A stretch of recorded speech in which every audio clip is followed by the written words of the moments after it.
रहीम अस्सलाम वालेकुम दोस्तों, वेलकम टू कोनिट। आज वीडियो में हम डिस्कस करने वाले हैं मिड टर्म के हवाले से। बहुत से बच्चे परेशान हैं कि उनकी मिड टर्म की प्रिपरेशन कैसे करनी है, कहाँ से तैयारी करें, कहाँ से ना करें।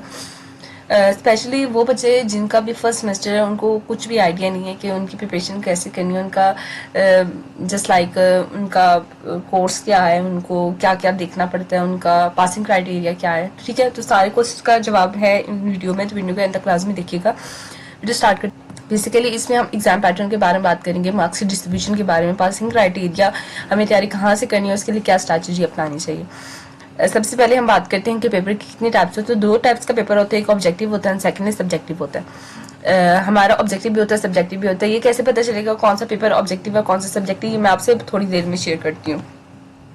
तो जो ऑब्जेक्टिव पेपर होता है उसमें बेसिकली हमारे 50 एमसीक्यूज होते हैं, जिसमें से 10 हमें ऑप्शनल होते हैं, यानी 10 की चॉइस होती है। और हमारे जो कंसीडर होते हैं राइट, जिनकी हमें मार्क्स मिलती हैं, वो होते हैं 40 एमसीक्यूज। ठीक है, जो सब्जेक्टिव पोर्शन होता है उसमें टोटल हमारे 27 एमसीक्यूज होते हैं, जिसमें से 22 हमारे मस्ट होते हैं, यानी उनको करेक्ट होना ही होना होता है। और जो लॉन्ग क्वेश्चन है कि 22 क्वेश्चन के मार्क्स हमें मिलते हैं। जो लॉन्ग क्वेश्चन होते हैं वो हमें 3 क्वेश्चन होते हैं, जिसमें से 2 अटेम्प्ट करनी होती है, एक चॉइस पे होता है, 5 मार्क्स के होते हैं। और जो शॉर्ट क्वेश्चन है उसमें से 3 वो भी 3 दिए जाते हैं, और 2 क्वेश्चन करने होते हैं टाइप, जिसमें जो 3 मार्क्स है, और दोनों में एक एक चॉइस भी होता है।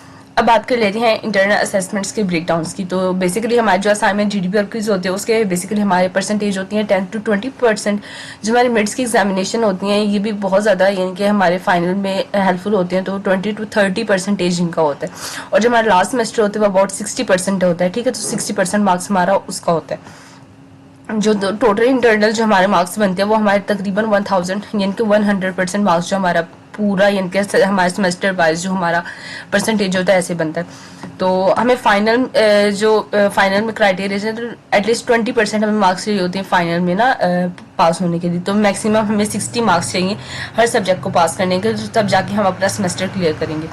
अच्छा, अभी ये बात होगी एग्जाम पैटर्न के बारे से, एग्जाम मार्क्स की डिस्ट्रीब्यूशन के बारे से, पासिंग क्राइटेरिया के बारे में। अब हम बात कर लेते हैं सोर्स और स्ट्रैटेजी के बारे में कि हमने तैयारी करनी कैसे है। अब बात बता दूं आप लोगों को, ऑब्जेक्टिव और सब्जेक्टिव पोर्शन आप लोगों को कैसे पता चलेगा।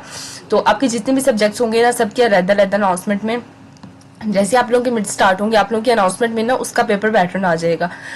तो आप लोगों ने क्या करना है, अपना एलएमएस ओपन करना है। एलएमएस ओपन करने के बाद अपने सब्जेक्ट कोड में जाना है, और वहाँ पे आप लोगों को अनाउंसमेंट पोर्शन जहाँ पे शो होगा। ठीक है, अनाउंसमेंट पोर्शन में आप लोगों ने जाना है, और जाके वहाँ पे आप लोगों ने सर्च करना है। ऐसे ही अपने अनाउंसमेंट पोर्शन को ओपन किया, तो यहाँ पे आप अनाउंसमेंट में देख सकते हैं, यहाँ पे हमें मिड टर्म के एग्जाम की एग्जामिनेशन और सिलेबस प्रोवाइड किया गया। तो यहाँ पे हमारे कितने मार्क्स का पेपर होगा, ऑब्जेक्टिव होगा, सब्जेक्टिव होगा, कितने एमसीक्यूज आने हैं, और इसके बाद हमारे कितने मार्क्स होंगे, तो वो सारा हमारे जो भी सिलेबस है यहाँ पे यह सारा बताया हुआ है। ठीक है, तो यहाँ से आप लोग देख सकते हैं ये हमारा सब्जेक्टिव पोर्शन है, और जो ऑब्जेक्टिव पोर्शन होता है वो ऐसे आता है। ठीक है, ये हमारा था सब्जेक्टिव पोर्शन का, और अभी ऑब्जेक्टिव पोर्शन आपको दिखा देती हूँ कि आपका ऑब्जेक्टिव पोर्शन कैसे आता है। नजर आ रहा है कि मैंने अनाउंसमेंट पोर्शन खोला, और यहाँ पे मिड टर्म के सिलेबस में मैं आई, तो यहाँ पे मुझे वो बता रहा है कि मेरे 18 चैप्टर्स हैं, मेरा ड्यूरेशन 60 मिनट के, यानी कि 60 मिनट का पेपर होगा आपका। 50 एमसीक्यूज आएंगे, जिसमें से 40 एमसीक्यूज करने। तो आप लोग यहाँ से देख सकते हैं कि आपका ऑब्जेक्टिव कौन सा और आपका सब्जेक्टिव कौन सा। अब बात कर लेते हैं कि हमने तैयारी कैसे करनी है। ठीक है, तो बेसिकली आप लोगों ने क्या करना है, अपने सब्जेक्ट के कोड में जाना है। ठीक है, जो आप लोग ब्लू स्क्रीन नजर आ रही है, आप लोगों ने यहाँ पे क्लिक करना है। कुछ इस तरह का इंटरफेस शो होगा। यहाँ पे आप लोग स्क्रॉल डाउन करेंगे, और यहाँ पे आप लोगों ने डाउनलोड फाइल्स के पोर्शन में जाना है। जैसे आप लोग डाउनलोड फाइल्स के ऑप्शन में जाएंगे, यहाँ पे आप लोगों को कुछ फाइल्स नजर आएंगी कुछ इस तरह की करके। ठीक है, यहाँ पे आप लोगों को डाउनलोड का ऑप्शन नजर आ रहा है। यहाँ से आप लोगों ने क्या करना है, अपने हैंडआउट्स डाउनलोड कर लेनी है। यहाँ से आप लोगों ने पीपीटी स्लाइड्स डाउनलोड कर लेनी है। देन इसके जो सैम्पल पेपर्स हैं वो आप लोगों ने डाउनलोड करनी है। उसकी प्रॉब्लम स्टेटमेंट्स और ये जितनी भी एक्सरसाइज की फाइल्स हैं, ये सारी आप लोगों ने डाउनलोड करनी है। यहाँ से आप लोगों को डाउनलोड फोल्डर में यहाँ से आप लोगों को नजर आ जाएगा। ठीक है, आप लोगों ने इसको ओपन करना है। ओपन करने के बाद आप लोगों ने इसको एक्सट्रैक्ट कर देना है। जैसे ही आप लोग इसको एक्सट्रैक्ट करोगे, ये मुझे जिप फाइल में मिली थी, और ये अब मेरी जिप फाइल जो है वो मेरी एक फोल्डर में कन्वर्ट हो गई होगी। ठीक है, ये मेरी जिप फाइल थी, इसको मैंने एक्सट्रैक्ट करके एक फोल्डर में कन्वर्ट कर लिया। ठीक है, ये मेरे पास स्लाइड्स पड़ी हुई हैं सारी। ठीक है, यहाँ से जितनी भी यानी कि मेरे जो ये इस पोर्शन में मेरे जो सब्जेक्ट के पोर्शन में होता है। ठीक है, अब यहाँ पे आप लोगों को मैं बता दूं कि ये पीपीटी स्लाइड्स होती किस लिए हैं।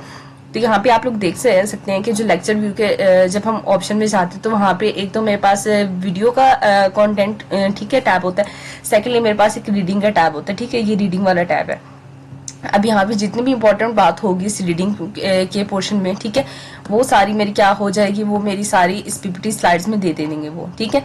अब यहाँ पे आप लोगों को ये बाईपास नजर आ रहा होगा। ये बाईपास क्यों लिखा हुआ आ रहा है, ये इसलिए लिखा आ रहा है क्योंकि मैं एक्सटेंशन यूज कर रही हूँ।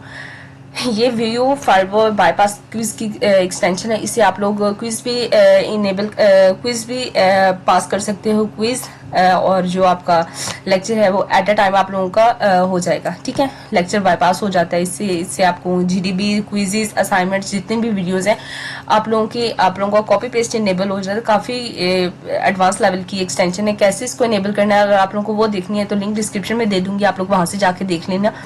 तो लेक्चर बाईपास करने के लिए बहुत ज़बरदस्त एक्सटेंशन है। तो यहाँ पे रीडिंग के पोर्शन में जितने भी ये आप लोगों को मेन चीज़ें नज़र आ रही हैं, या आप लोगों को पीपीटी स्लाइड के फॉर्म में इस तरह करके कुछ दी जाती हैं, तो जितनी भी इंपॉर्टेंट चीज़ें होती हैं वो आप लोगों को सारी इसमें बता देते हैं। तो ये एक दफ़ा पीपीटी स्लाइड्स आप लोगों ने देख लेनी है इसको। उसके बाद बात कर लेते हैं, हमारी बात होगी, हमने पासिंग क्राइटेरिया बात कर लिया, सोर्स के बारे में बात कर दी, ठीक है। एक और सोर्स आप लोगों को बता दूं, आप लोगों ने जाना है सिंपल यूट्यूब पे। जैसे ही आप लोग यूट्यूब सर्च करेंगे वहाँ पे आप लोगों को कुछ यानी आप लोगों को क्या करना है, सिंपली आप लोगों ने वहाँ पे लिखना है क्विज 1 2025 CS 101, ठीक है। तो जिस सब्जेक्ट का भी आप लोगों को क्विज चाहिए आप लोगों ने सिंपली वहाँ पे जाके अपने सब्जेक्ट का कोड मेंशन करना है। सब्जेक्ट का कोड मेंशन करने के बाद आप लोगों ने वो क्विज कर देना है। यहाँ पे जो लेटेस्ट क्विज होंगे आप लोगों ने वो देखने हैं, जैसे ये 3 वीक्स अगो 3, और इसी तरह जितने भी आपके लेटेस्ट होंगे आप लोगों ने वो देख लेने हैं। देख के आपके बेसिकली 4 क्विजेस होते हैं, तो आप लोगों ने सारे क्विजेस क्या करने हैं, देख लेने एक दफा। देख के उसे आप लोगों ने आइडिया लेना है। 9 डेज पहले अपलोड हुआ है, ठीक है। इसी तरह जो लेटेस्ट क्विज होंगे आप लोगों ने वो देख लेने हैं। इसके अलावा कुछ सब्जेक्ट ऐसे होते हैं जिनके ग्रैंड क्विज होते हैं, ठीक है। जस्ट लाइक पार्क 301 का जो है वो सब्जेक्ट है ग्रैंड क्विज है, जिसका सिलेबस ओवरऑल सेम ही रहता है, कभी चेंज नहीं होगा। तो ग्रैंड क्विज की जो वीडियोस है इसमें से मोस्टली पेपर रिपीट होते हैं, तो आप लोगों ने क्या करना है, ये वाली वीडियोस तो लाजमी ही देख के जानी है, ठीक है। तो आप लोगों ने क्या क्या करना है, एक तो अपने LMS से आप लोगों ने वो डाउनलोड करना है, हैंडआउट्स अपनी फाइल्स डाउनलोड करनी है। सेकेंडली अपने क्विज की फाइल देखनी है। अब हम बात कर लेते हैं हैंडआउट्स के ऊपर। तो आप लोगों ने क्या करना है, हाईलाइटेड हैंडआउट्स यहाँ से आप लोगों ने सर्च करनी है, ठीक है। यहाँ से हाईलाइटेड हैंडआउट्स आप लोग सर्च करेंगे तो आप लोगों के पास बहुत ज़्यादा ये वेबसाइट्स आ गई हैं। आप लोगों ने कोई भी वेबसाइट ओपन कर लेनी है। ओपन करने के बाद आप लोगों को ये शो हो रहा है हाईलाइटेड हैंडआउट्स। आप लोगों को यहाँ से जिससे भी सब्जेक्ट के हैंडआउट्स चाहिए आप लोगों ने क्या करना है, सिंपल उस सब्जेक्ट पे जाना है और उसको डाउनलोड PDF में कर देना है। डाउनलोड के ऑप्शन के ऊपर जैसे ही क्लिक करेंगे आप लोगों का ये फाइल ना डाउनलोड हो जाएगी और आप लोगों को डाउनलोड सेक्शन में ऐसे नजर आएगी, ठीक है, ऐसे। अब आप लोगों ने क्या करना है, यहाँ से अपनी जाके हाईलाइटेड जो हैंडआउट्स आप लोगों का है आप लोगों ने वो उठा लेना। वो उठा के आप लोगों ने क्या करना है, ये आप लोगों को हाईलाइटेड नजर आ रहा है, आप लोगों ने जो जो मेन चीजें होंगी इसमें से वो पढ़ लेनी है, ठीक है। अब स्ट्रैटेजी की भी बात होगी। अब सोर्स की बात कर दी मैंने, आप लोगों को स्ट्रैटेजी बता दी कि आप लोगों ने तैयारी कैसे करनी है। आई होप सो आप लोगों को ये बेनिफिट हो गया होगा कि आप लोगों को अब क्लियर हो गया होगा, बहुत से क्वेश्चंस के आप लोगों को आंसर्स मिल गए होंगे। इसके अलावा आप लोगों ने सीनियर्स की एडवाइस लेनी है जो जिन ग्रुप्स में आप लोग ऐड है। और अगर आप लोगों को ये हैंडआउट्स हाईलाइटेड हैंडआउट्स के वेबसाइट्स में से आपका जो रिलायबल हैंडआउट है नहीं मिलता तो लिंक डिस्क्रिप्शन में प्रोवाइड कर दूंगी। हमारा व्हाट्सएप ग्रुप ज्वाइन कर लेना। आप लोगों को वहाँ पे जितने भी हैंडआउट्स हैं या जो भी आप लोगों को रिक्वायर्ड फाइल्स हैं आप लोगों को प्रोवाइड कर दी जाएंगी। तो आप लोगों ने सीनियर से एडवाइस ले लेनी है, उससे मशवरा ले लेना है कि पेपर कैसे आया था कैसे नहीं आया था। तो बाकी मिलते हैं नेक्स्ट वीडियो में, तब तक के लिए अपना बहुत ज़्यादा ख्याल रखिएगा।